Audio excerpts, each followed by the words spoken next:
Good morning, 11th standard. As we are going to do the chapter number 2, that is the structure of atom.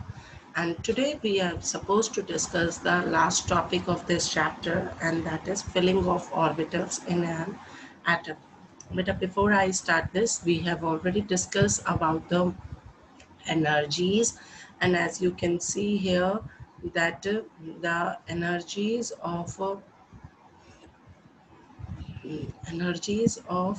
orbitals in the same subshell decrease with increase in atomic number.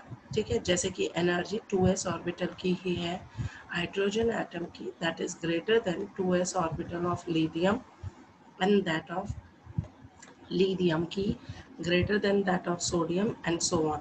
So सबसे E energy of 2s orbital of hydrogen is greater than 2s of lithium. Lithium is greater than Na and energy of potassium is lesser than sodium. ठीक है, तो अब हम next आ जाते हैं आज का topic, that is filling of orbitals in an atom. तो filling of orbitals in different orbital, the filling of orbital electrons into orbitals of different atom, that is done with the help of the principle, and which is further based on the Pauli exclusion principle and Ohm's rule of maximum multiplicity. मतलब कहने का मतलब ये है कि इन सब के ऊपर ये लॉज आपके क्या करते हैं, बेस्ड हैं. और जो फिलिंग ऑफ इलेक्ट्रॉन्स होती है वो इन तीनों लॉज को मिला करके की जाती है. ठीक है, तो हम सबसे पहले ऑफबा प्रिंसिपल पढ़ेंगे. और ऑफबा प्रिंसिपल जो होता है, ऑफबा वर्ड का मीनिंग होता है बिल्डिंग अप. क्या मीनिंग होता है उसका? Building up. So building up of orbitals का मीनिंग जो होगा, that means that is means the we can say the filling of orbitals with electrons. So अगर हम principal state में कहें तो in the ground state of atom, orbitals जो होते हैं that are filled according to their increasing energies. Means we can also say that electron first occupy lowest energy orbital and then go to the higher energy orbital after filling of lower energy orbitals. ठीक है, तो सबसे पहले lower energy level भरेगा, फिर higher energy level भरेगा. And there is no single ordering of energies of orbitals which will be universally correct for all atoms. Means all atoms के लिए हम usually जो होता है फिलिंग होगी जैसे कि 1s 2s then 2p then 3s 3p 4s, फिर उसके बाद 3d फिल होगी और फिर 4p 5s and 5p, then f, then 5p, and then we can say then 4f and 5d 6p and 7s so on. ठीक है बच्चे, तो ये हमारा क्या है, this will remember, can be remembered by using this method. ये देखो, जैसे पहले 1s भर रही है, फिर 2s, फिर 2p, फिर 3s, फिर 3p, फिर 4s, फिर 3d. स्नेक की फॉर्म में आप सबसे पहले एक नंबर्स को नीचे, एक के नीचे 1s 2s 2p, ये हम डिस्कस भी कर चुके थे जब हम थर्ड चैप्टर डिस्कस कर रहे थे तब उस वीडियोस में. बट स्टिल यहाँ पर भी 1s, फिर 1s के एग्जैक्ट नीचे 2s, then here 2p, then 3s 2s के नीचे, फिर 4s 3s के नीचे, ऐसे ही 2p के नीचे 3p 4p 5p 6p लगा लीजिए, और ऐसे ही 3d के नीचे 4d 5d. ये देखिए, ये सारे के सारे स्ट्रेट लाइन में लग गए हैं. ठीक है, तो अगर इस स्ट्रेट लाइन में हम इन्हें लगा देते हैं और फिर हम स्नेक की तरह इस पे स्नेक लैडर खेलते हैं ऊपर नीचे करके, then the energy level can be arranged in this order and it will be easy for remembering you people. ठीक है, so this is your this is a Aufbau principle कि lower energy level जो होगा that is going to be filled up first. वो क्या करेगा, आपका पहले filled up होगा इस snake ladder की तरह. ठीक है, now we come up अगर हम बात कर रहे हैं top of the direction of the arrows जो है वो क्या कर रही है, order of filling of orbitals कर रही है। तो this is all about your Aufbau principle कि हमारी जो इलेक्ट्रॉन्स होंगे वो पहले लोअर एनर्जी लेवल में आएंगे फिर हायर एनर्जी लेवल में आएंगे। ठीक है, नेक्स्ट आ जाता है हमारा पॉली एक्सक्लूजन प्रिंसिपल, और इन्होंने ये कहा था that no two electrons in an atom have same set of 4 quantum number। चारों मीन्स n, m, l और s, चारों क्वांटम नंबर किसी भी दो एटम के सेम नहीं हो सकते, दो इलेक्ट्रॉन्स के एक एटम में सेम नहीं हो सकते, या ये कह लिया जाए कि only two electrons exist in the same orbital and these electrons must have opposite spin. अगर हम ये कह भी लेते हैं कि एन एल एम किसी का सेम है बट उसकी स्पिन जो होगी दैट इज एक की क्लॉकवाइज और एक की एंटी क्लॉकवाइज होगी। So no two electrons in an atom have same quantum number, all set of 4 quantum numbers. ठीक है बच्चे, तो उनके चारों क्वांटम नंबर सेम नहीं होंगे। एन एल एम हो भी सकता है लेकिन एस जो होगा वो वेरिएशन करेगा। ठीक है, so this is about your Pauli exclusion principle, and next we move up to the Hund's rule of maximum multiplicity। तो ये रूल जो है, this rule deals with the filling of electrons into the orbital and subshell। Orbital की जो subshell है, like p is having a 3 or subshell, d is having a 5 subshell, f is having a 7 subshell। तो इन subshells में जिनकी की energy एक ही orbital की same होती है, उसके अंदर इनमें इलेक्ट्रॉन्स कैसे फिल होंगे, that is given by the Hund's rule।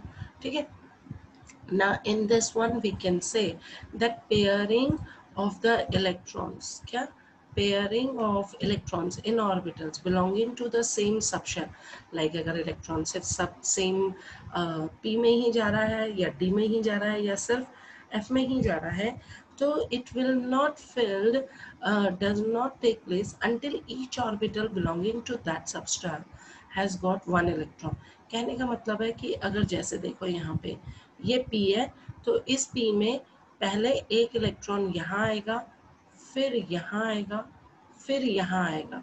It doesn't mean कि पहले दो इलेक्ट्रॉन जो हैं आपके इस सबशेल में फिल हो जाएंगे, नहीं, इसमें दो इलेक्ट्रॉन नहीं आएंगे। पहले क्या होगा, पहले एक एक सब में फिल करेगा, जैसे कि एक यहाँ डी में, फिर इस वाली में, then in this one, then in this one, and then in this one। it never possible that d electron की जो दोनों इलेक्ट्रॉन्स हैं वो पहले यहाँ इस d के इस वाली में पहले फिल हो जाए। ओके, तो ये नहीं केस होगा, मीन्स कि पहले जो है सारी सबशेल्स में आपका क्या फिल होगा, आपकी एक एक इलेक्ट्रॉन फिल होगी, और उसके बाद नेक्स्ट जो है that is going to be another one, अगला इलेक्ट्रॉन जो है वो डबलिंग में आएगा, पेयरिंग में आएगा। ठीक है, क्लियर हुआ। तो पहले p की तीनों सबशेल्स भरेंगी, px, py, pz, फिर उसके बाद px में फोर्थ इलेक्ट्रॉन भरेगा। ऐसे ही d की पहले 5 सबशेल्स भरेंगे, फिर सिक्स्थ इलेक्ट्रॉन जो है d की फर्स्ट ऑर्बिटल सबशेल में आपका क्या करेगा, फिल करेगा। So this is about the Hund's rule that the pairing of electrons in the orbital do not take place until each orbital belonging to that subshell got one electron each। That means all the subshells should get first singly occupied, okay, and then the doubling will or the pairing will take place। all right, so this is about Hund's rule। next आ जाता है electronic configuration. बेटा ये हमने किया ही हुआ है, but still यहाँ पे हम देख लेते हैं एक बार फटाफट इसको।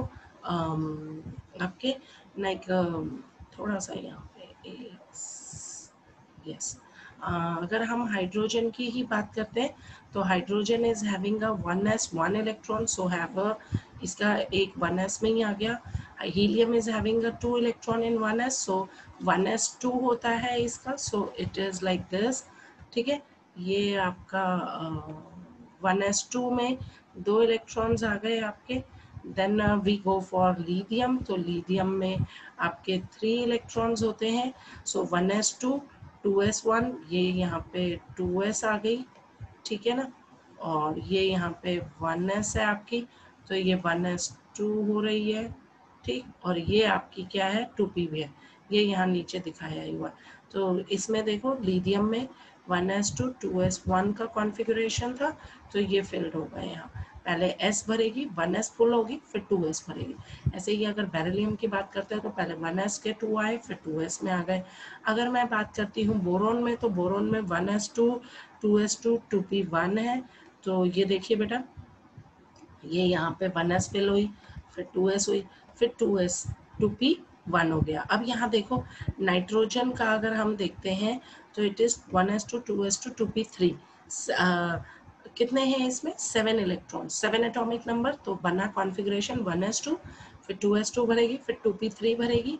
तो देखिए पहले 1s2 के दोनों इलेक्ट्रॉन्स भर गए, फिर 2s2 के भर गए, और फिर 2p3 में डबलिंग नहीं हुई, पेयरिंग नहीं हुई, पहले 2p के तीनों इलेक्ट्रॉन्स जो हैं अलग अलग सबशेल में गए, and in case of nitrogen the doubling take place. So in this one manner we can say that it is the electronic configuration of different elements is taken place in this one case. Now but here you can see that अगला अब हम आ जाते हैं in this one case that एक चीज़ और याद रखेंगे हम यहाँ पे, ये तो हमारा हुआ स्टेबिलिटी ऑफ हाफ फिल्ड और कंप्लीटली फिल्ड सबशेल्स, ठीक है। तो इसमें बेटा हमेशा याद रखिए कि ग्राउंड स्टेट इलेक्ट्रॉनिक कॉन्फ़िगरेशन जो होता है that always correspondence to lowest total electronic energy, ठीक है। ग्राउंड स्टेट हमेशा कम एनर्जी लेकर के आएगा comparatively to the excited state,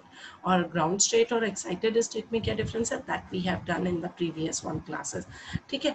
और हाफ फिल्ड जो होते हैं, क्या हाफ फिल्ड जो शेल्स होती हैं that also provide a lesser energy comparatively to the pairing or partially filled subshells. So this is also a rule, जैसे कि अगर मैं बात करती हूँ valence electronic configuration of chromium and copper की, तो क्रोमियम के केस में बेटा the valence electronic configuration is 3d5 4s1, और कॉपर के केस में इट इज 3d10 4s1। क्यों होता है, रूल के अकॉर्डिंग अगर हम कॉन्फ़िगरेशन करते चलेंगे तो क्रोमियम इज आपका 26, क्रोमियम का है 26, ठीक है, और कॉपर का है आपका 29। तो होना ये चाहिए था that 3d4 4s2 and 3d9 4s2, लेकिन कंप्लीटली क्योंकि अगर d ऑर्बिटल में देखो 10 इलेक्ट्रॉन्स, हाफ फील्ड में 5, तो उसमें क्या होता है कि एक इलेक्ट्रॉन जो है आपका 3d4s, यहाँ पे आपका क्या होगा कि ये इसको क्या कर देगा, क्या करेगा 4s से एक इलेक्ट्रॉन खुद को ले लेगा, यहाँ इसने ये खुद को ले लिया और क्या बना दिया आपका that it forms a what it forms a 3d5 4s1, ठीक है। सिमिलरली इसका कॉन्फ़िगरेशन वैसे होना चाहिए था कॉपर का 3d9 4s2, but one electron to make the d orbital complete it will gives one electron to 3d orbital and it becomes 3d10 4s1, ये क्या बन जाएगा 3d10 4s1। so these are the completely filled और half filled orbitals। अगर कोई orbital half filled या fully filled है तो that means that is more stable comparatively to the other one shells, ठीक है बच्चे। So this is all about your chapter and now ये आपका बेटा यहाँ पे कॉन्फ़िगरेशंस दिए हुए हैं, ये आप लोग कर लेंगे। This is again they have given you the reason कि stability of completely filled and half filled orbitals. Now we are going to do the exercise questions, whatever is left over which we are not discussed yet, that is supposed to be completed in today day, ठीक है।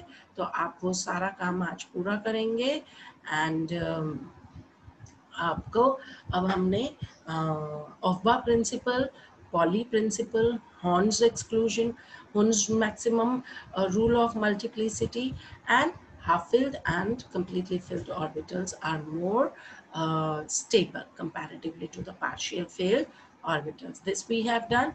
Thank you.